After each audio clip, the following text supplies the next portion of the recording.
Hello, hello, hello, and welcome to another episode of the GSMC Wrestling Laureate podcast, brought to you by the GSMC Sports Network. I'm your host, Eric Rodriguez, here, your favorite wrestling fan.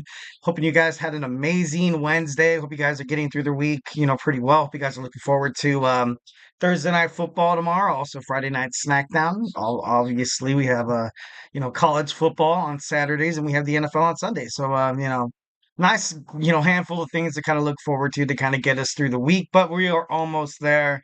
2 more days, and it's smooth sailing from here. Well, guys, thank you so much for tuning in to the GSMC Wrestling Laureate podcast, brought to you by the GSMC Sports Network.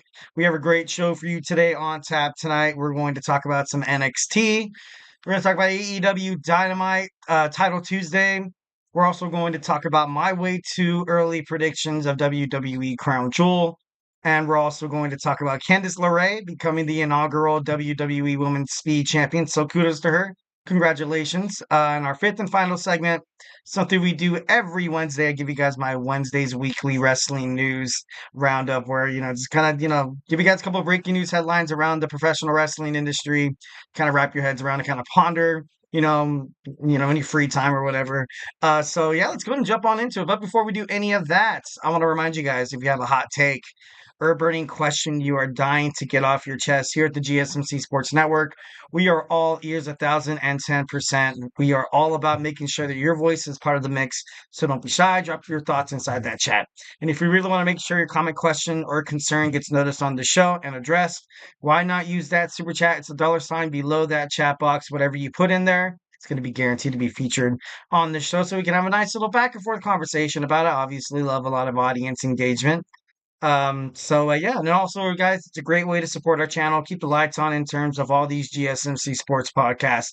We bring you awesome content Monday through Friday. We are absolutely super grateful for each and every one of you guys who joins us here daily on for every single one of the shows. Your support makes all the difference. So let's keep the conversation going.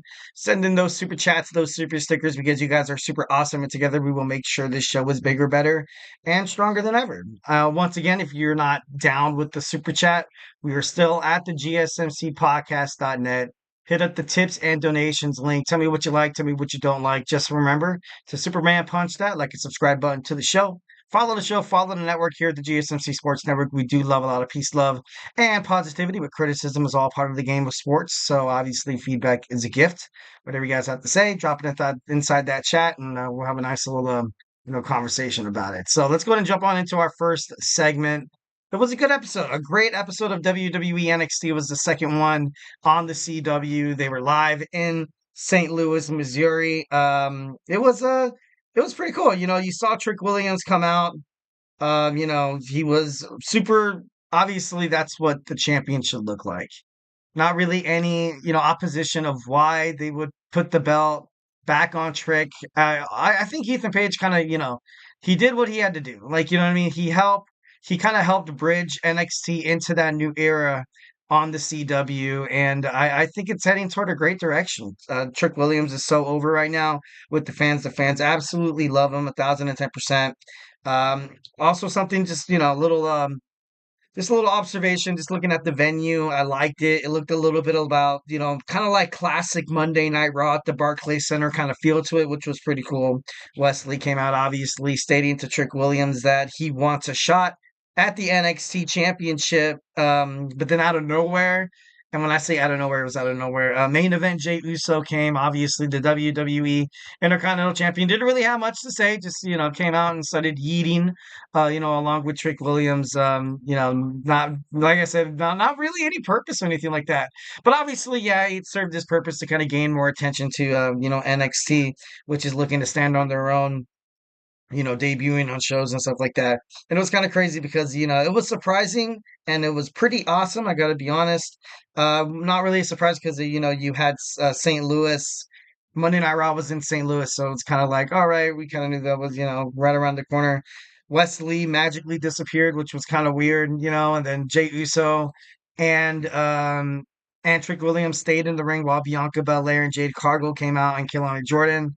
and then they magically disappeared. So it was a little wonky. I gotta be honest, it was a little wonky, but obviously I understand why they did it. So then we had Kaylani Jordan, the NXT Women's North American Champion, teaming up with the WWE World Women's Tag Team Champions Jade Cargill and Bianca Belair, taking on the Fatal Influence. And obviously, this match was dead to right from the very get go. You saw Jordan, Jade, and Bianca pick up the victory. Not really any surprise there. Next, you see Roxanne Perez and Jade, Cora Jade come out to address what exactly should the fans interpret what happened between their partnership at the first episode last week when Julia was trying to dethrone Roxanne Perez for the NXT Women's Championship. Didn't really get much of they were kind of cut off, they were cut off, but I was so sure that Cora Jade was going to tell Roxanne Perez. She was like, you know what? Like I came here, but I thought she was going to kind of hint at wanting a shot at her NXT Women's title, but it never came along. Like I said, then Stephanie, no, then Julia came out first, and of course Stephanie Vaquer, then followed. But they came in, they beat them up. Now they have the NXT World Women's Championship held hostage, which is kind of funny, kind of cool. You know what I mean? I get it, but I don't know. It's I thought when Stephanie came out for the first time, I don't know. I just thought it would have been bigger. Like she did. Technically this isn't her first time. This isn't her first time. She was featured on the Titantron telling Julia and Roxanne Perez at their contract signing that she's going to be waiting in line for whoever has the belt next. So this alliance formed between Julia and Vaquer, obviously just temporary, much like I feel like this Cora Jade and Roxanne Perez alliance as well. Temporary. We're gonna have a tag team match probably between the two, sometime close. I think you might be advertised next week on NXT. But overall, it was a good promo. It was a good promo. Then you saw Lexis King wants to go ahead and challenge Ora Menta to a gentleman's duel. Thought that was pretty crazy. Ren Sinclair challenges Stephanie Vaquer for a match next week. Um, no doubt in my mind that you're probably going to see Roxanne Perez and Cora Jade get involved in that. Then we saw the match that was you know that was a little crazy. The Dawn of NXT, Tony D'Angelo dethrones the longest reigning WWE NXT North American Championship. He has the reign. He's number one in the longest reigns. Kind of crazy. He successfully retained the title 10 times. Obviously, made that title very, very prestigious. And the Don looked overpowered. He looked overpowered, but overall, he was able to kind of get it together, and he was ultimately, ready for. He was ultimately ready to kind of fight, and he's the new champion. He was ready to take the title.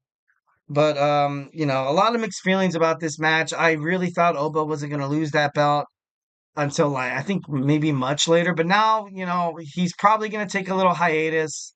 Once when everything's figured out with the next challenger of the WWE NXT World Champion, Trick Williams, who he's going to fight next. There's no doubt in my mind he's going to, throw his hat inside that ring. And by all means, he deserves it. I don't know if he's going to invoke a rematch clause, which he probably should. But, I like that the WWE NXT North American Championship is now available, I guess you can say. So now there's a lot of mid-card wrestlers that can have a shot at, kind of being a superstar, kind of being bigger, kind of having a chance to kind of showcase their talents and exactly what what they have to do to become to be drafted to Raw or SmackDown if that's what they want to do because NXT is kind of its own entity right now. But a lot of people are like, "Oh no, I'm NXT," you know what I mean? But I know usually people are super thrilled to kind of come back. Nikita Lyons is back on NXT. Thought it was pretty cool. We have a WWE Women's Tag Team Titles match on SmackDown between Lash Legend and Mick Jackson. Waiting for that to be made official. A-Town Down Under, of course, lost against Axiom and Nathan Fraser for the WWE Tag Team Championships, which was great. I would have rioted if Austin Theory and Grayson Waller became champions. I got to be honest. When is it gonna end? What I mean? Every single time you're watching these two guys, You're expecting someone to attack the other. You're expecting a breakup. One of them's gonna be heel. One of them's gonna be a babyface.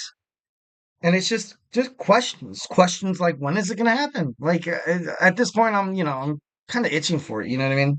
So I was happy Axiom and Nathan Fraser retained. I thought that was pretty badass.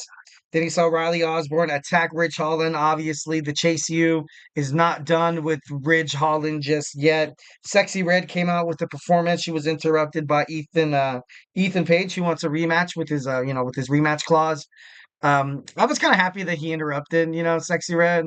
Like she started performing, and it was just like I don't know, like it just didn't seem like it necessarily like it didn't seem like it fit. Like you know what I mean? She is from Atlanta, Georgia, and she has a lot of hometown crowd, friends and family that were probably inside the crowd as well. Um, but it was just I don't know, just didn't seem like it fit. Like it seemed like it could have been I don't know, maybe a little bit more, but the song she was singing, I was like, I don't know, just I'm not trying to hate. I'm not trying to hate, on the, on music or anything like that. Really, not my cup of tea. But I do, I dabble in some hip hop and some rap here and there. But overall, I don't know. I just seemed like it wasn't, seemed like it could have been better. And I know I said that before, but I'm sticking to it. Sticking to it.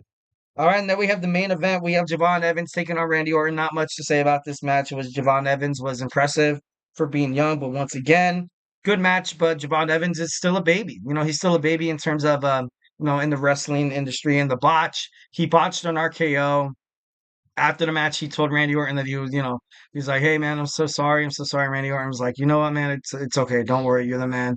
Then raised his hand after the match, which was pretty cool. I liked that finish, and I liked how because Randy Orton does kind of have a reputation of making people pay back for botching a move. And keeping those receipts, so to speak. So finally came to an understanding. Is like, you know what? He's just a kid. He's learning. He's only 20 years old. So not much you can do. Not much you can do there. All right, guys. So, hey, do not go anywhere. We talked about WWE NXT. Now we're going to talk about some AEW Dynamite's Title Tuesday. So, grab your favorite snack, grab your favorite ice cold beverage, and join me here in about 20 seconds. I feel like I'm losing my mind. Is everybody in the world blind? Please, Lord, give me a sign, a sign. I feel like I'm losing my mind. Is everybody in the world blind? Please, Lord, give me a sign, a sign. I wanna be the greatest. Everybody on the fake shit. I look around and feel like everybody is the fakest. I make this every day and I'm impatient, hoping one day I blow up from the basement. Statement, the top is so vacant. I don't hear shit that I think is amazing. Waiting for my day when I'm playing sold out shows for 1,000 faces. Hey, give me that crown, get in my way and to be put down. It ain't your place, all this my town. If I want that shit, then I'll get it right now. I'm losing it, the noose it fits, some losing shit, a stupid myth. You choose to live or choose to dip, you choose to fight or lose your grip and lose a gift. I feel like I'm losing my mind. Is everybody in the world blind? Please, Lord, give me a sign, a sign. I feel like I'm losing my mind. Is everybody in the world blind?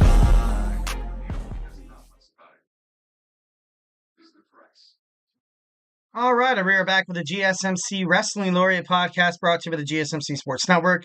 I'm your host, Eric Rodriguez, here every Monday through Friday, 8 p.m. Pacific Time, 11 p.m. Eastern Time. Here to talk about everything in terms of professional wrestling, all the action inside and outside the ring, backstage curtain drama. We also talk about superstar, inactive statuses, injury updates, contract negotiations, extensions, and new signings from promotions like AEW to TNA, to WWE to Ring of Honor, also the CMLL to National Wrestling Alliance.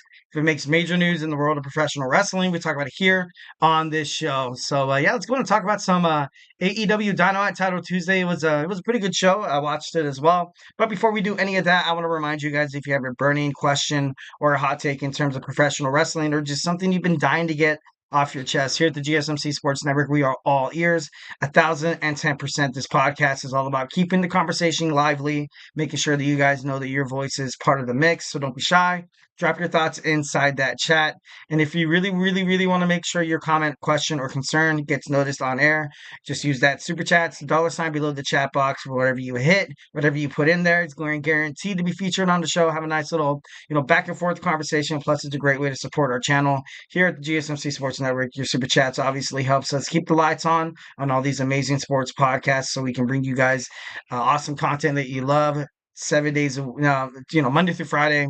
7 days a week would be pretty cool, but we are absolutely super grateful for each and every one of you guys who joins us here daily on the GSMC Sports Network. Your support makes all the difference. So let's keep the conversation going. Let's keep this party going. Then send in those super chats, those super stickers, because you guys are super awesome. And together we will make sure this show is bigger, better, and stronger than ever. And once again, if the super chat is not your thing, you can go ahead and hit up the tips and donations link at the gsmcpodcast.net. Tell me what you like. Tell me what you don't like. Just remember to Superman punch that, like a subscribe button to the show. Follow the show. Follow the network here at the GSMC Sports Network. We do love a lot of peace, love, and positivity. But when it comes to sports, criticism is part of the game. So obviously, feedback is a gift. Don't be afraid to type whatever you feel, however you feel. Give me a shout out where you're listening from inside that chat box. So this podcast could be audience engaging, and it's it's going to be awesome. All right, AEW Dynamite Title Tuesday. Jon Moxley kicks off the show, talking about he's trying to provoke Bryan Danielson's inner dark side, which he's very uncomfortable with. So maybe Jon Moxley could ultimately, kind of take advantage of it, steer it in the way to the point where, it works out in his favor. And he said to Bryan Danielson, he was like, you know what? Hope one day you'll understand that this was the only way. It had to happen this way. It was a little dramatic, but, obviously that's what it's made for. That's what they were trying to do. Bryan Danielson then talks about Claudio Castagnoli, his comments, during an interview with Sports Illustrated, saying that he supported the guy for 20 years. This isn't, he said that match, the main event match on Title Tuesday was going to be his last match and he was going to get injured. But, obviously that wasn't the case. So, Bryan Danielson was able to kind of rub it in Claudio's face after that. Then after that, we saw Darby Allin come out to confront Brody King, come face to face before their match at Wrestle Dream, which is happening in 4 days on Saturday. Should be pretty badass. He was just talking about the history of their friendship, man. Like, Brody King got his job at AEW because of Darby Allin. Darby Allin and King spent a lot of time on the road wrestling independents, but then Darby Allin went to AEW. Brody King went to Ring of Honor, which was kind of going under before Tony Khan purchased it. And Brody King, he has a family, and Darby Allin respects that, and by all means, he wanted to be there for his friend, and that's exactly what he did. And now, he's saying, you want to replace me? I became the face of AEW, and now you just want to take my spot. Good storyline, aspect that this promo kind of went into. I feel like it was kind of cut short a little bit, and I'm not, sure if this makes sense or anything like that. But I feel like when Brody King was reacting to everything Darby Allin said, which was like a plethora of of rhetoric through pathos and stuff like that, just strumming the emotional strings of the audience's heart.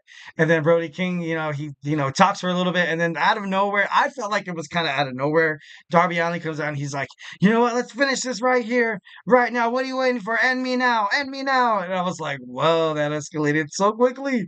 I was literally I was taking notes, and then then he started shouting that, and I looked up, I was like, whoa, that's crazy. I thought there was going to be, I thought Brody King was going to talk a little bit more, but then Darby Allin came out, hit him with a rock, which was, kind of random, but, these guys have a prolific history of fighting each other and having it turn out really, really well.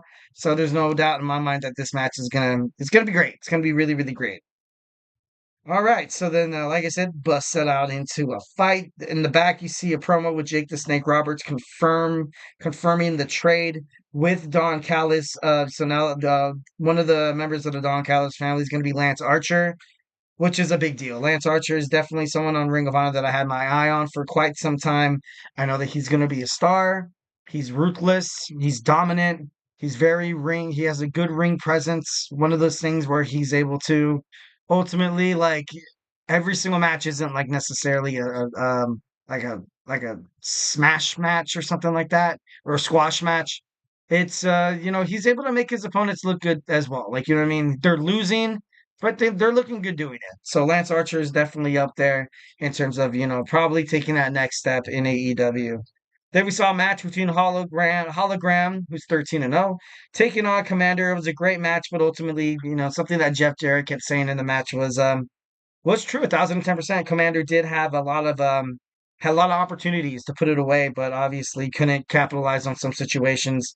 Um, but it was a great match. Hologram scaved through, barely, like, in the nick of time, he scaved through with his 14. Now his record is 14-0. Was able to come out with that victory. Then Daniel Garcia came out to address the AEW universe, saying that, he's going to stay in AEW, so don't you worry. He's going to rightfully take his place, in the circle of life in terms of AEW. He said he's going to be the face. He's not going to complain about losing anymore. He's not going to throw fits. He's a new and improved Daniel Garcia. He's hunting for some gold. Everybody out there who's holding the title, Will Ospreay, also, Ring of Honor as well, Mark Briscoe, all those guys, like, have to be put on notice because he's coming after you. Would be interesting. I would love to see him kind of start small. And when I say small, I don't mean like because the title's small, and I'm not trying to diminish its value in any way, shape, or form. Ring of Honor Television Championship would be perfect for him. I feel like it'd be great. It'd be a great start for Daniel Garcia, to kind of show Tony Khan that, okay, it's clear that he can be a competitor. But some people are amazing at what they do. It's kind of like, they're better chasers than they are champions. Kind of like preluding to what I was talking about, like in terms of like Liv Morgan's career, where I like Liv Morgan, but I more or less kind of like her chasing the championship than her having the belt around her waist. A lot of scrutiny, a lot of rumors and speculations, and a lot of people saying that Cody Rhodes' title run is a little boring. Obviously, I feel I have a disagreement. I disagree with it. But one of those examples as well. Great chasers, not good champions. But overall, Daniel Garcia, I feel like is landing in a great spot. I was kind of playing with the idea of Garcia. I think it was last Friday I did a show. I was playing with him coming to the WWE, kind of being like a young, cocky, in your face, kind of like a Randy Orton, a little bit like he's able to dish it, he's able to throw it back. But then again, like he's not really liked, he's not really loved. But I feel like he's gonna land in a great spot. Whatever bookings that AEW decides to put him in. Obviously, he is the future of AEW. He's very young and he's very talented. So, congratulations to Daniel Garcia. Hopefully, we get a little bit more details on his contract because right now there's not really anything out there just yet. All right, so we also got a promo that Swerve Strickland will be returning at Wrestle Dream. Should be interesting to find out if he takes up NVP's offer to join this new Hurt Syndicate and, leaving, Prince Nana, a wayside. That would be pretty interesting, joining Shelton Benjamin, as well as Bobby Lashley, who is signed with still, it's always, obviously it is up in the air. I thought the Lucha Brothers were going to wind up in WWE sooner rather than later. But they're still on AEW. There's still wrestling matches on AEW. So I thought that was a done deal. Obviously, I don't want to go ahead and get ahead of myself and steer you guys down the wrong path or fill you guys up with professional wrestling propaganda or anything like that. So, but as of right now, it seems pretty sure that Bobby Lashley is all elite. Should be interesting to find out how these three superstars will look together. It's going to be a dominant force. Swerve Strickland, you know, every single feud he's kind of got into. His feud with the Elite. You have the Young Bucks and Okada and Jack Perry. The feud with the Mogul Embassy with Brian Cage, and getting his arse kicked because he's never really had the numbers game.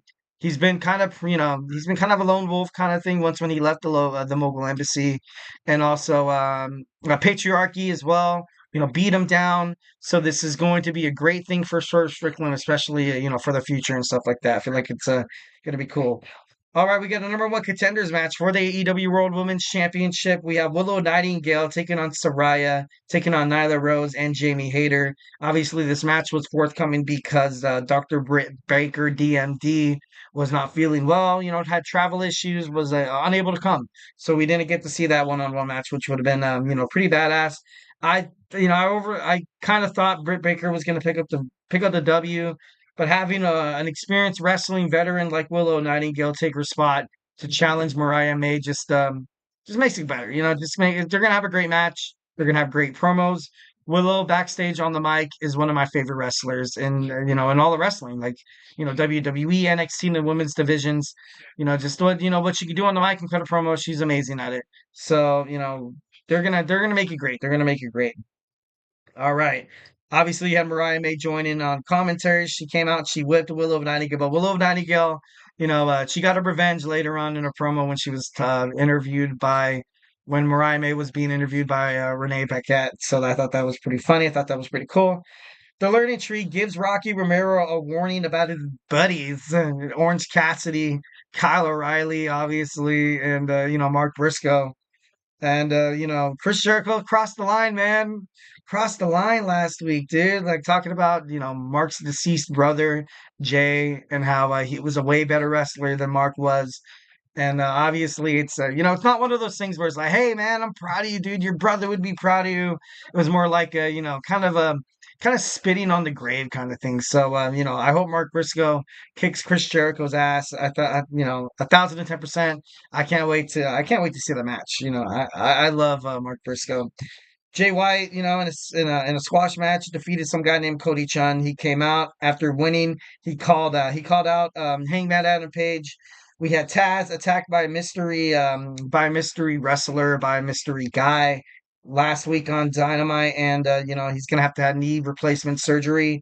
Obviously, total kayfabe, like he's been needing knee surgery for quite some time. Hook's on the lookout. I thought it was kind of crazy how Kip Sabian like randomly bumped into him. I was like, all right, that's a little, maybe a little foreshadowing or what's going on in the patriarchy. Maybe some way, somehow, you're having Christian Cage pulling the strings behind this whole Kip Sabian thing.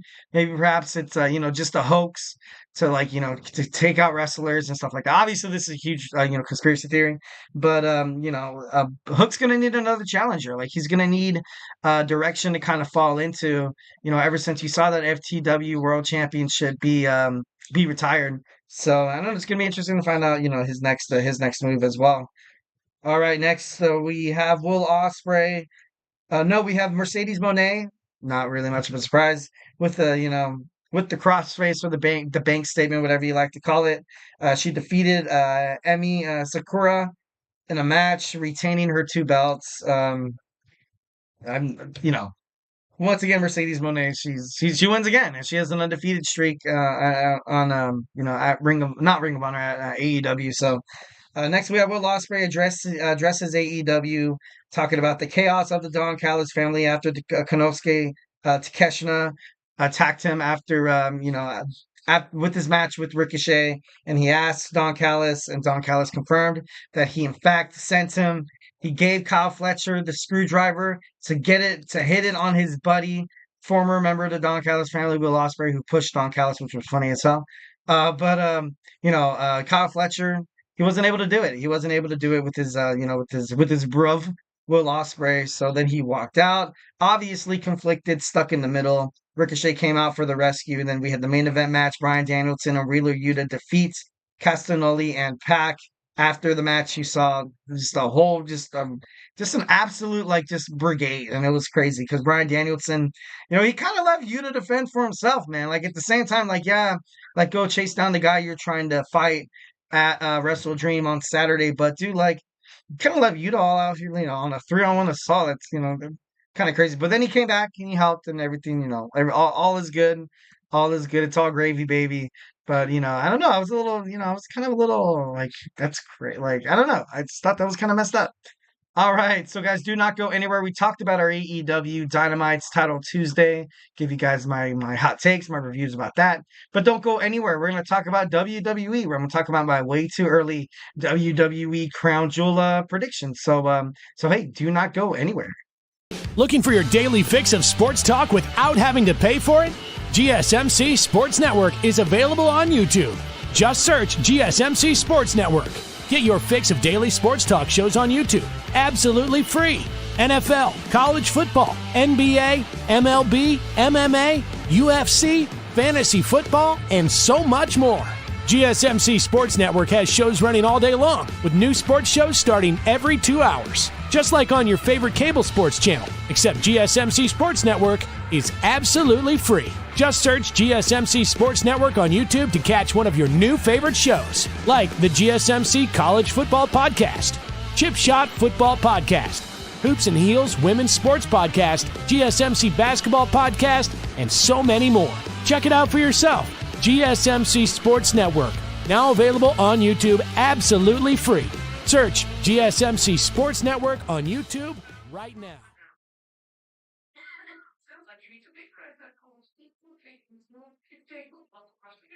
All right, we are back with the GSMC Wrestling Laureate podcast brought to you by the GSMC Sports Network. I'm your host, Eric Rodriguez. Every Monday through Friday, 8 p.m. Pacific time, 11 p.m. Eastern time, here to talk about everything in terms of professional wrestling, all the action inside and outside of the ring, backstage curtain drama. We also talk about superstar injury updates, inactive statuses. We talk about contract negotiations, extensions, and new signings. We talk about promotions from WWE to AEW, to TNA to Ring of Honor, to the CMLL, to the GCW. If it makes major news headlines in terms of professional wrestling, we talk about it here on this show 1010%. So let's go and jump on into our next segment. But obviously, before we do that, I just want to remind you guys to go ahead and hit up that super chat. Still waiting for you guys to be a part of the mix, be a part of the show. Can't wait to hear what you guys have to say. If you have a burning question here at the GSMC Sports Network through these chats, you can just, let it all out. Get whatever you want off your chest, 1010%. Hit up that $sign though. It's that, it's super chat. Send in whatever you put inside that box is going to be featured on this show, and we can bring you guys even more awesome sports content that you love by those super chats. They kind of help us, supports us. It keeps the lights on all these amazing podcasts. We are absolutely, first and foremost, super grateful for each and every one of you guys who joins us here daily on the GSMC Sports Network. So let's keep this party going. Send in those super chats, those super stickers, because you guys are super awesome. And together, we will make sure this, this podcast is bigger, better, and stronger than ever. But once again, at the super thanks, super chat is not your thing, go ahead and hit up the gsmcpodcast.net, the tips and donations link. Tell me what you like, tell me what you don't like. Just remember to Superman punch that like and subscribe button to the show. Follow the show, follow the network here at the GSMC Sports Network. We do love a lot of peace, love, and positivity. But the best thing about talking sports is obviously a little back and forth banter, some criticism, some disagreements. Feedback is a gift. So don't be afraid to send in those chats. It should be pretty awesome. All right, so let's go and talk about our next segment. We have our way too early WWE Crown Jewel predictions. I've kind of had my hot takes in terms of every single time WWE brings a pay-per-view to like a Clash of the Castle or Jeddah, Saudi Arabia, or anything like that. Like, it always seems like the matches, like, they matter, but more or less it just contributes to the storyline. You hardly see titles, change hands. Obviously, I feel like that's a huge reason why Triple H, Paul Levesque was like, you know what? They don't really do the traditional Survivor Series anymore. The Survivor Series I kind of watched growing up, especially like during the late 2010s, where the champion versus champion on, through the tag, the women's Intercontinental would face the United States, try to prove brand supremacy where, and then the traditional 5-man tag team match was actually one of my favorites. Obviously, it's kind of ditched now. We do have War Games, which is cool. It is cool. But I don't know. I kind of miss that format. But, overall, so my way too early Crown Jewel predictions. Obviously, we have Rhea Ripley, who's going to fight Raquel Rodriguez. I feel like Raquel Rodriguez needs to kind of, make a name for herself. She has been confirmed to be joining the Judgment Day. So now you have Liv Morgan with Dominic Mysterio by her side. Rhea Ripley is essentially all alone because right now Damian Priest is still dealing with the whole Finn Balor situation. So she's gonna have to find just an ally. She's gonna have to try to find someone to kind of back her up. It seems like even with the help of Damian Priest, they always wind up beaten and battered inside the ring because it's like 5-on-2. Cool, you're the Terror Twins, but at the same time, it just doesn't hold that much. It doesn't hold that much. Prestige. So every single time she's getting her butt kicked and laid out inside the ring. Potential partners, maybe that could help. Kind of. You know, deter the Liv Morgan, Raquel Rodriguez. Maybe she kind of reaches out to Lyra Valkyria. Maybe she finds a way to, kind of do that. Maybe a returning star maybe like Alexa Bliss, or maybe somebody like, Asuka. Well, I don't know, Asuka. Maybe Charlotte Flair comes back. That'd be pretty interesting. It would have to be somebody who has, some baggage with Liv, I feel like, or Raquel Rodriguez. But Raquel Rodriguez, I don't really, I think everybody just like loves her. You know what I mean? Uh, Maybe, I don't know why, but Alexa Bliss and Liv Morgan kind of look, almost alike. The short little blondes. Maybe, you kind of have a match right there. You have the powerhouse, but then you have the quick, the fast, always cunning wrestling abilities that these, that Liv Morgan and Alexa Bliss always introduce in all their matchups, which is cool. They get on the top rope, they get crazy.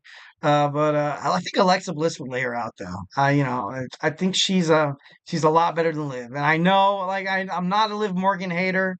I'm not. But I don't know. I just feel like she can. I don't know. She hasn't been botching moves lately, which I've been kind of surprised. I'm happy that she's getting better.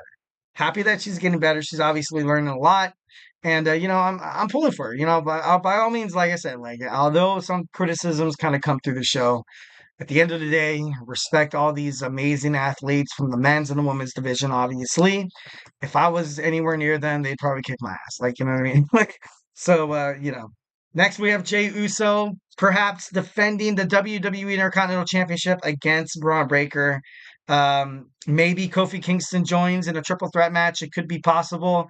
Maybe, randomly. No, I don't think that would happen. I don't think that would happen. Maybe randomly Kofi Kingston wins the title, and then you have a jealous Xavier Woods just beat the holy hell out of Kofi Kingston, forcing them to have a match at Survivor Series where maybe perhaps Xavier Woods could become a champion. He could definitely beat Kofi Kingston. He can't beat Braun Breaker. He just can't. And if you want to commit to this new, new day, split, something big's going to have to happen. Something big, something, kind of surprising. But Jey Uso has been waiting this whole time to get a singles title. I don't think WWE is just gonna go on ahead and just be like, you know what, you're losing it a month later. Like, you know what I mean? But it could be a triple threat match, but for sure, I'm pretty sure that sounded weird. We're gonna get a Jey Uso taking on Braun Breaker round 2, where you probably have Jey Uso, put the rivalry to bed and kind of end all that. All right, next we have Nia Jax taking on Liv Morgan. We all know that match is confirmed. I feel like Nia Jax is gonna, I don't know, she's gonna have to go toe to toe, and Tiffany Stratton's gonna have the most opportunistic times because you have two champions in the ring at the same time. Both of them are gonna be laid out. Nia Jax maybe lays Liv Morgan out. They develop a plan where Nia Jax attacks, Raquel Rodriguez, leaving her wide open, and then you have Tiffany Stratton become the new WWE Women's World Champion. That'd be pretty cool. That'd be pretty crazy. Maybe you'd have Tiffany Stratton kind of on both shows would be interesting. But I don't know. It should be pretty cool. Seems like that storyline could work. Next, we have Cody Rhodes taking on Gunther for the WWE, well, not for the WWE Championship, for the WWE Crown Jewel Champion. I'm just kidding. No, like the belts are cool and everything, but I didn't really expect that. But overall, I really, I think Kevin Owens finds a way to kind of get involved in this match, costing him the match once again, having Gunther win, kind of legitimately having Gunther becoming the champion and having him, kind of solidify his legacy as the World Heavyweight Champion. But then again, it can go the same way for Cody. Cody, could pick up a huge victory against Gunther, showing that he's because I love Cody Rhodes and he's had some pretty good opponents. of the likes of like, AJ Styles and stuff like that. But, it's been quite some time before since he's actually like fought someone that was like, oh, like Cody could actually lose. Like, you know what I mean? He could lose this match. But I do think that they're going to, have a match. Kevin Owens, Cody Rhodes for the WWE Championship at Survivor Series. Right now, I feel like Cody Rhodes is going to take a break from this Bloodline storyline. So I don't know. I feel like anyone who comes out the victor of this match would would heighten their career immensely. Next, another match that I'm kind of floating around may happen, might not happen, is Damage Control taking on Bianca Belair and Jade Cargill. They kind of feud back and forth inside obviously on Monday Night Raw and a couple of times. So it'd be kind of cool to kind of see them put up the WWE Women's World Tag Team titles against worthy competitors like Kairi Sane and Io Sky. That'd be pretty badass. Next, I have a triple threat match between the LA Knight, Carmelo Hayes, and once again Andrade. The three are going to have to go at it sooner or later. They've been flirting with it for so long. It's been Hayes against Knight. It's been, I don't think we've had that yet. No, I think we might have. I'm not too sure. And then we have Andrade and Knight. Like it's been Andrade against Hayes. So, it's been separate. I think it's time to bring all three of them together, finally have a definitive winner. And I honestly feel like Survivor Series is going to be filled with, a lot of shocking twists. I go ahead and I'm gonna bet the farm that maybe Logan Paul finds his way back and challenges back for his United States Championship, because right now in the main event thing his name doesn't really fit inside the talks with Roman Reigns, Cody Rhodes, The Rock. It doesn't fit like that.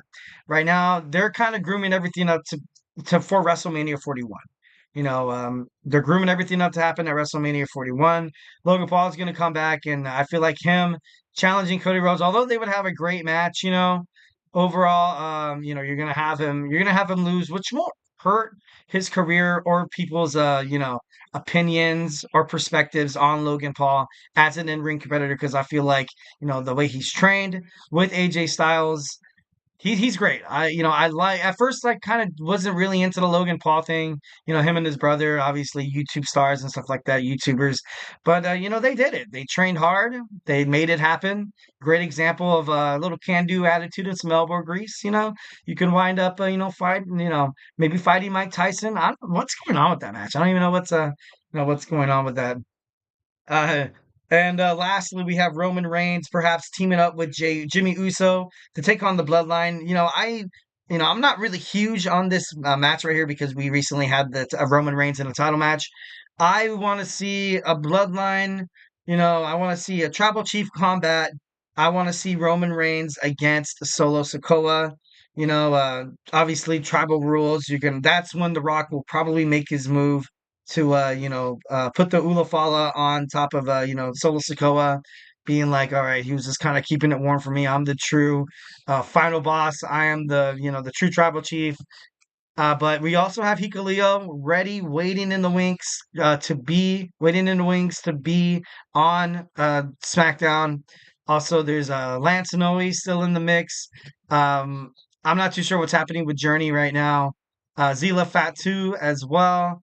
There's still, a couple of dudes that this Bloodline Civil War could, kind of bring some of these guys together. And, what if The Rock, goes out and he has his own tribal chief, gets his own guys. Because I know Roman's going to bring back the original Bloodline. That's just something that's going to happen. Like, he's going to bring back Jay. He's going to bring back Jimmy, maybe even Sammy. That'd be kind of cool if they brought Sammy into it, into the storyline. That'd be dope.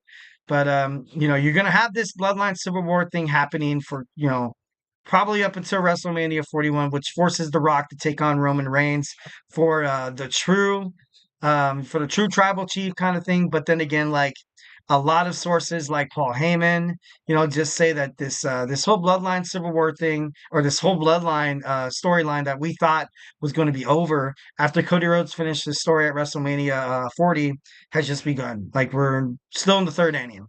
So that's crazy. That's insane. But overall, I'm in love with all these stars. I'm warming up to the Tungans. I'm not really huge on Tungaloa, but once again, he's good. He's a decent wrestler. But I like Tama Tonga. He's pretty good. Although his mic skills are a little But yeah. All right, guys. So hey, do not go anywhere. We're gonna jump. We're gonna talk about our next segment. We have Candice LeRae becoming the first ever woman speed champion. So we're gonna talk about that when we return. So hey, do not go anywhere.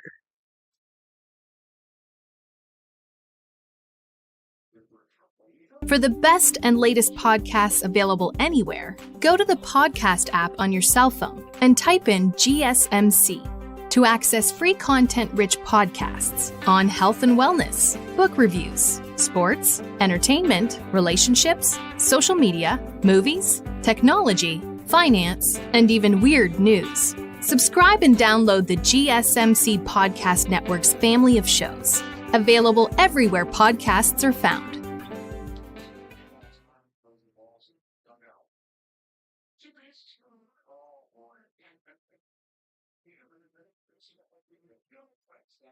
All right, we are back with the GSMC Wrestling Laureate podcast brought to you by the GSMC Sports Network. I'm your host, Eric Rodriguez, here every Monday through Friday, 8 p.m. Pacific time, 11 p.m. Eastern time. Here to talk about everything in terms of professional wrestling on the GSMC Sports Network. We talk about all the action inside and outside of the ring, backstage curtain drama. We also talk about superstar, inactive statuses, injury updates, their contract negotiations, extensions, and signings. We talk about promotions from WWE to AEW, the TNA to the GCW to the NWA to the CMLL. If it makes major news headlines in terms of the world of professional wrestling, we talk about it here on this show 1010%.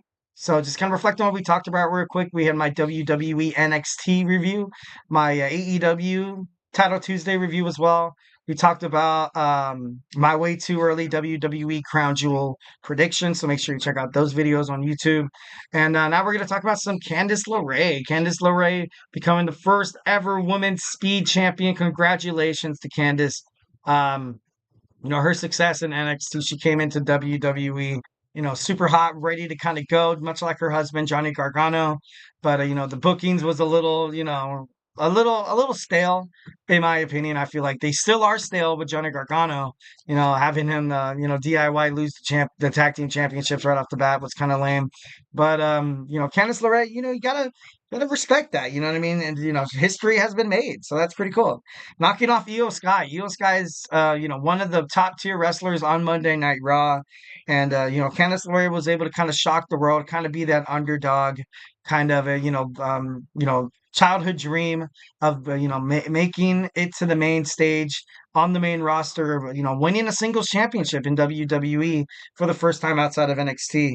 So I thought that was pretty cool. That's awesome. Obviously, congratulations to Candice.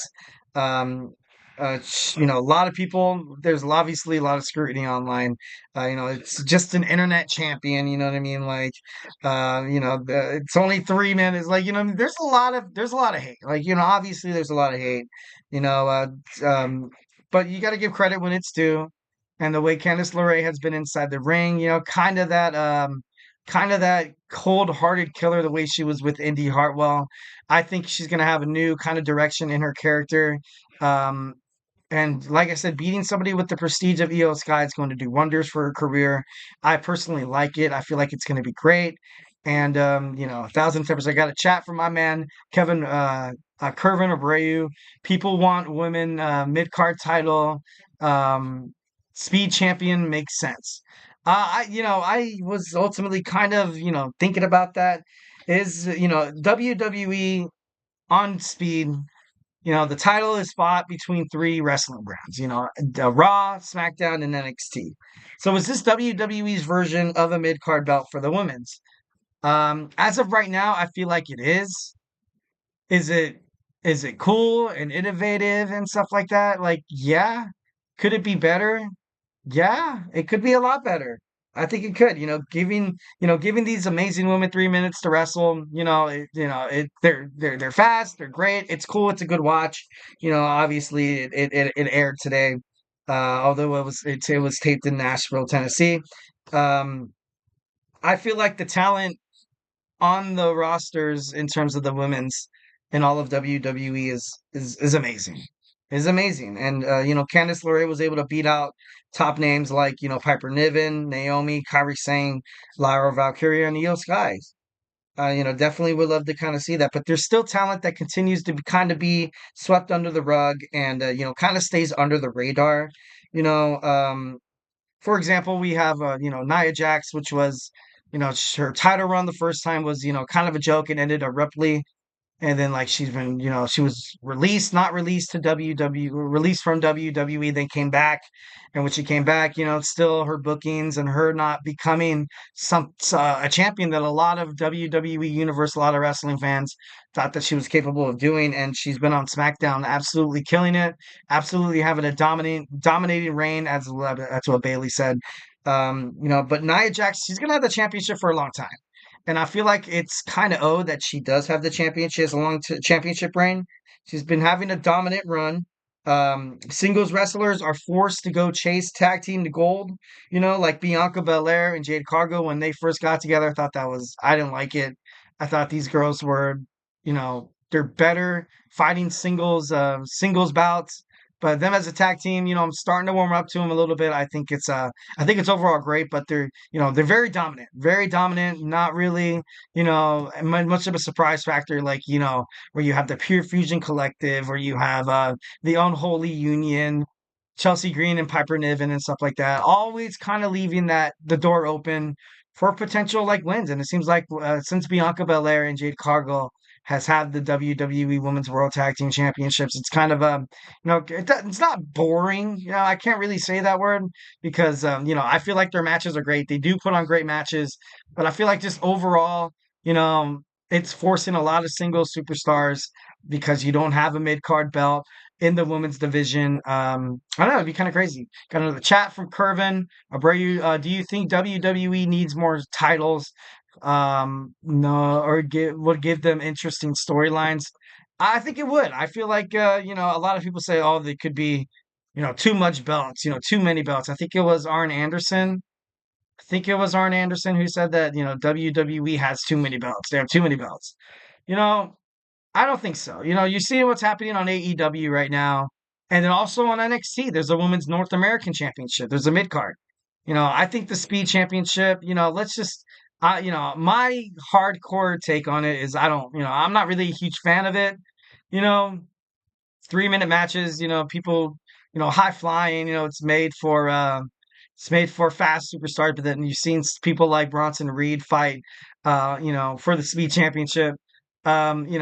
I ultimately was kind of advocating for WWE for bringing back a cruiserweight division, kind of, something like a 205 Live.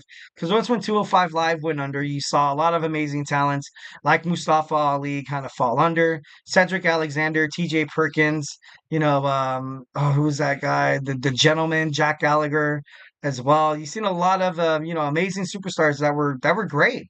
And we're getting a lot of positive reinforcement from the fans on 205 Live. But then, obviously that show was cut, and then kind of forcing a lot of these stars to be hidden under the radar, which is why these women are suffering as well from not having a mid card. There should be definitely a women's Intercontinental Championship and also a women's United States Championship on Raw and SmackDown. That's just, that just makes the most sense. And like, kind of like what Corvin Abreu was saying, it's, makes for interesting storylines. And much like, TKO after acquiring WWE, you've kind of had them pick up on a lot of tendencies that the UFC have. The UFC, they have a lot of belts too. They have a lot of belts too, and fans don't really, they don't look at the belts like, oh, one's less prestigious than the other. Like, yeah, there are tiers, or levels of some of how, who exactly is capable of winning the United States Championship as opposed to like a WWE Championship.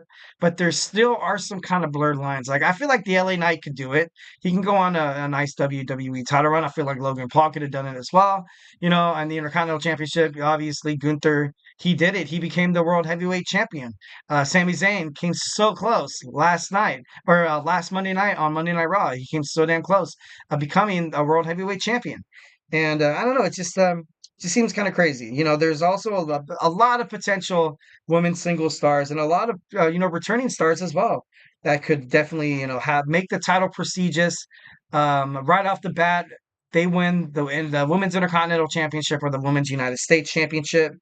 Chelsea Green, Zoe Stark, Indy Hartwell, Io Sky, Dakota Kai when she comes back, Lara Valkyria. Shayna Baszler, Asuka when she comes back, Alexa Bliss, Becky Lynch, Zelina Vega, Naomi, Charlotte Flair. Like a lot of these girls can come in here and represent the title well. Just like creating competition, creating this new run for a title that is, since it's so new, it's going to need prestige. Through prestige, you have a lot of challengers. You have decent title reigns. But I don't know. I just think I think it's a money home run idea, and why WWE, why they're not pulling the trigger. It's kind of crazy. Let these women shine. Let these women shine. By that with that mid card belt, and in turn, WWE would flourish. Ticket sales, revenue, all over. Marketing and stuff like that. And I was talking about the mid card title becoming a stepping stone, 1,010%, and just like having one big main title. You're having all these girls fight for one damn thing. It creates for repetitive storylines. Because at the same time, you're like, all right, yeah, Candice LeRae would probably never ever challenge somebody like Rhea Ripley or Nia Jax or Charlotte Flair.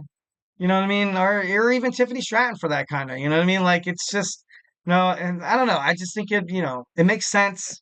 Happy that WWE did have this initiative of the Women's Speed Championship. I'm proud of Candice LeRae of, after debuting from NXT, she was kind of under the radar for quite some time. She finally got her fame. She's getting her glory. Long may she reign, and hopefully that WWE brings a mid card title for each division, Raw and SmackDown, sooner rather than later, because it's going to be money. It's a money idea. All right, guys. So do not go anywhere. We have my fifth and final segment, something I do every Wednesday. We talk about Wednesday's weekly wrestling news, all the breaking news headlines surrounding the sports entertainment industry in terms of professional wrestling. So, grab your favorite snack, grab your favorite ice cold beverage, and we will be back. So, hey, do not go anywhere.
All right, welcome back to the GSMC Wrestling Laureate podcast, brought to you by the GSMC Sports Network. I'm your host, Eric Rodriguez, here, your favorite wrestling fan, every Monday through Friday, 8 p.m. Pacific Time, 11 p.m. Eastern Time. Here to talk about everything in terms of professional wrestling. Just kind of reflecting on what we talked about right quick. We talked about my WWE NXT review, my AEW Dynamite Title Tuesday review. We talked about my way too early WWE Crown Jewel predictions, and then we talked about Candice LeRae winning the WWE Women's Speed Championship and how WWE should implement women's mid-card title on Raw and SmackDown, the Intercontinental, and also the Women's United States Championship. Would be pretty great. Would have a lot of storylines surrounding it. It could flourish, help WWE flourish as well. Become more of a marketing, conglomerate, more than it actually already is. And most importantly, you're helping a lot of these young women superstars, achieve greatness. You're helping them shine. So why not? It seems like it's a beneficial relationship. It's not really, doing something crazy and out of the ordinary. You're just adding two more titles, you know what I mean? And you can make so much money out of it. It's crazy how they haven't pulled the trigger just yet. All right, so now we're going to talk about my weekly wrestling news on Wednesday. So let's go ahead and pop that up and boom. All right, first news. So Baron Corbin is taking on the Hurricane by storm. He's still out there, he's He's helping his in-laws like travel and stuff like that. He's driving a Hummer. Kind of gives me like some Zombieland kind of feels. He's going out there and he's kicking ass. Not really, ever since the hurricane got knocked, Hurricane Milton, I think it was. It got knocked down to a Category 4, but it doesn't seem to be affecting, Baron Corbin. Hopefully, he stays safe. Hopefully, nothing bad happens to the lone wolf. But I don't know. I just think it's badass. Like, you know what I mean? He's gonna go out there and he's gonna be like, you know what? I'm gonna go out there and help people. A lot of people right now they're suffering. They lost their property, their cars, their possessions. They lost their jobs where they go to work at. Like, it's bad. It's, really, really bad. And obviously, my thoughts and prayers and condolences to all the families affected by the hurricane on the East Coast. Well, not the East Coast, like Southeast Coast, I think you call it. I'm not too sure. But, 1,010%, thoughts and prayers. But Baron Corbin, doing the right thing, being the man that he is. So think that's pretty cool. Our next AEW has officially signed a deal with Fox Sports Mexico. Where you're going to have AEW on multiple regions, which is very, very, very important, especially with their new deal with the CMLL, New Japan Professional Wrestling, also, Ring of Honor. So it's just a matter of time until, AEW is just racking up a lot of these territories, a lot of these regions, and, kind of establishing a wrestling promotion in Latin America. That's something WWE was kind of on track for. Tony Khan obviously pulled the trigger first. It took WWE to kind of have this partnership with TKO Holdings, where there is a UFC Performance Center in Mexico City, where you can kind of get a lot of these fighters that are, they might be interested in joining WWE, hold tryouts in in Latin America. Maybe you find the next Rey Mysterio. Maybe, you find a lot of prestigious wrestlers and stuff like that who could possibly make a difference, here in the US, and also just like traveling and stuff like that. So 1,010%, kind of happy that Tony Khan pulled the trigger before WWE. Kind of helps him more, kind of helps AEW to kind of be more of a conglomerate, getting those getting those audience numbers up. So, definitely think that's cool. And yeah, all right. More Tony Khan. More Tony Khan. Tony Khan addresses the potential brand split between Saturday Night Collision and AEW Dynamite. It's Wednesday. That would be insane. I think it could work. It could work 1,010%, obviously, but you don't really have a secondary main card title. You just have the AEW World Heavyweight Championship. Obviously, there would be a little bit of tweaking. Maybe there's a different rules for the titles. Maybe the title holders can only jump brands. But at the same time, the reason why AEW, and definitely in my opinion, is that you have all this potential talent going at it. Like, you know what I mean? No one's really bound to some show. Like, I'm not watching Raw and I'm not watching Gunther, win Sami Zayn. And then out of nowhere, you see Roman Reigns come out, which would be pretty badass. I think that'd be pretty cool. But obviously that's not happening. And that's not going to happen because, they're committed to this brand split. I think something that's made AEW special is definitely, having all these superstars to the point where you could put them on shows like Rampage and Collision. And if you're going to do something with the new AEW Shockwave, maybe Shockwave could serve as like I was kind of comparing it to like a Saturday night's main event for WWE. Maybe it's held on Sundays or something like that when there's not a PLE for AEW, and maybe it's a chance for Collision and Dynamite, two separate brands to kind of go at it and stuff like that. But I don't know. It just he addressed the possibility of it. So obviously nothing set in stone, but it's quite riveting and it's quite interesting that he would consider a brand split. But I don't know. I just think what makes AEW special is that it's not brand split. So I don't know, kind of crazy. All right, next in the news, William Regal said in an interview that late great Eddie Guerrero was one of the best all-around professional wrestlers ever. And, that's not much of a surprise. A lot of his peers, besides William Regal, a lot of, wrestlers during that day and age respected Eddie Guerrero. The trials and tribulations that he went through trying to become WWE champion, and he did it. He stuck through with it. He was committed. He was able to, put smiles on the faces at the same time. Talk about that guy who, usually on your way up to the top, you got to burn a couple of bridges.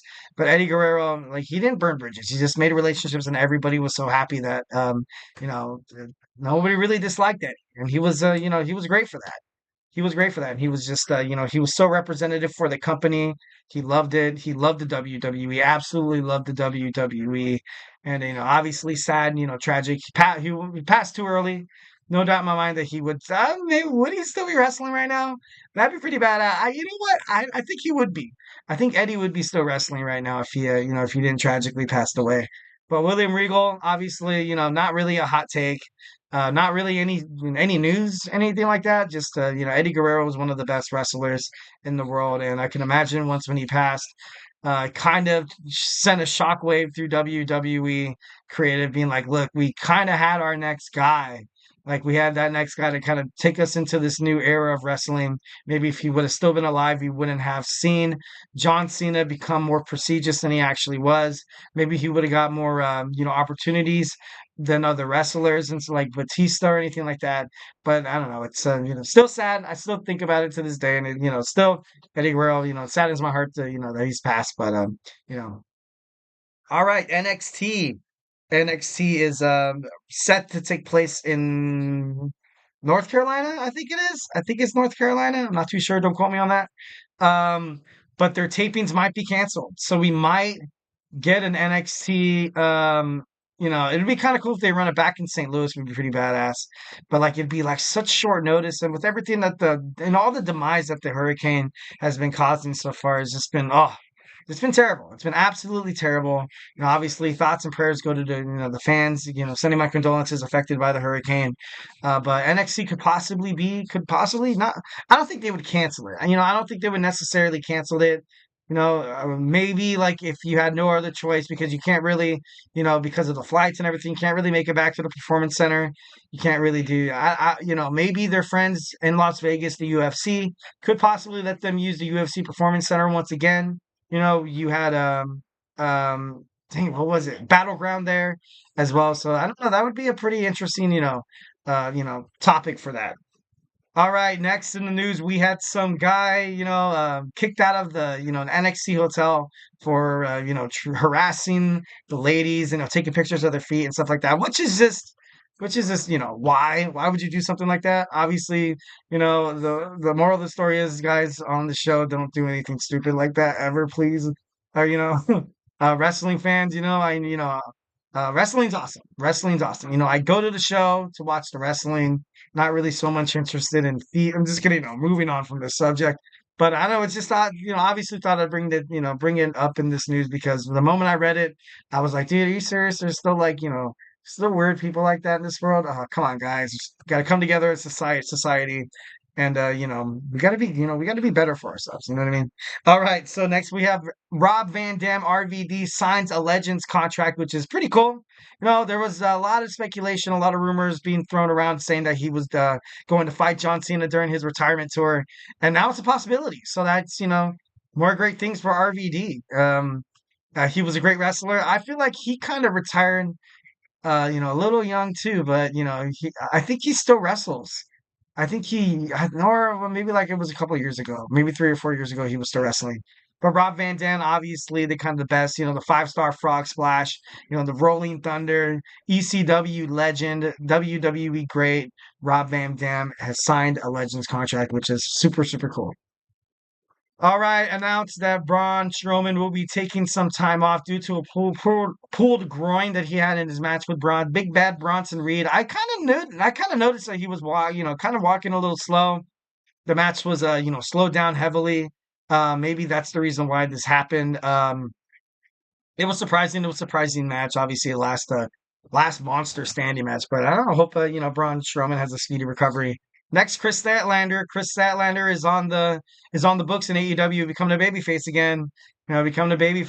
Getting rid of Stokely. And once again, I feel for Willow Nightingale, who lost her championship, the TBS championship, to Mercedes Moné, thanks to Chris Statlander. And once again, it's like, okay, once again, Mercedes gets another break. I'm just kidding, no. But I don't know. Just showing that, she's going back to being babyface, and it's only been a mere like 4 months or 3 months, I think it was. But it wasn't a good idea. Like, it wasn't a good idea. She's a great babyface. She's very live on social media, on Instagram and Twitter, I believe. So I don't know. I just think she's she's gonna be doing so much well as a babyface. Lastly, we have AJ Styles' injury wasn't kayfabe. I kind of thought maybe it was. It's real. It's real, and he's gonna go through an MRI. Sucks, man. That just sucks. Making his return back to WWE SmackDown, only to kind of be turned away again and be like, look, you kind of go back. You kind of have to go back on the shelf again. Sucks for AJ Styles. Sucks for the Phenomenal One. I thought he would definitely, insert his name inside the United States Championship run. But now we're gonna have to stay patient for the Phenomenal One to come back to WWE once again. All right, guys. So, hey, that was my show. Hope you guys had an amazing time. I had an amazing time. Definitely a lot of awesome chats from Curve and Abreu. Thank you, guys. Thank you so much, my guy, and everybody else who commented as well. Thank you so much for tuning in to the GSMC Wrestling Laureate podcast brought to you by the GSMC Sports Network. Just remember to Superman punch that like and subscribe button to the show. Follow us on Twitter /X, Instagram, TikTok, and Facebook for more content and updates. And like I always say, if I have not made you a wrestling fan by now, we got 2 football shows. We got the NFL heating up. We got the GSMC football podcast with Kenneth. We got the Chip Shot football podcast with Manny. We also have a college football on Saturdays with, so we have Tommy talking on the GSMC college football podcast. Make sure you tune into his show. And, if you're all part of the, the fandom that is fantasy sports, fantasy football, make sure you tune into Chris Shepard's GSMC Fantasy Sports podcast. Find out your stardoms, find out your situms, find out who to pick up off the waiver wire. Find out if that risk is worth, that if you're willing to risk it for the biscuit, is the juice worth the squeeze? So make sure you tune into his podcast. It's super awesome. We got basketball starting right around the corner. We also have the WNBA playoffs heating up. So make sure you tune into Nelson's GSMC basketball podcast. We got 2 all-around sports podcasts. We talk things from hockey to from baseball, basketball, the NFL. We got my man Jeremy with Sports by GSMC. We got TJ with the GSMC Sports Podcast. So make sure you tune into all that. Obviously, we got my boy Emran starting in 13 minutes. Make sure you stay tuned for the GSMC Soccer Podcast. So, we have a lot of awesome podcasters here who have the same passion for sports that you guys. Make sure you come out. Make sure you support us. Definitely, it's a great watch. I give you guys the Eric Rodriguez guarantee that you will never, ever, ever, ever, ever regret subscribing to the GSMC Sports Network. Well, guys, once again, hope you have an amazing Wednesday. Stay beautiful. And as always, love you.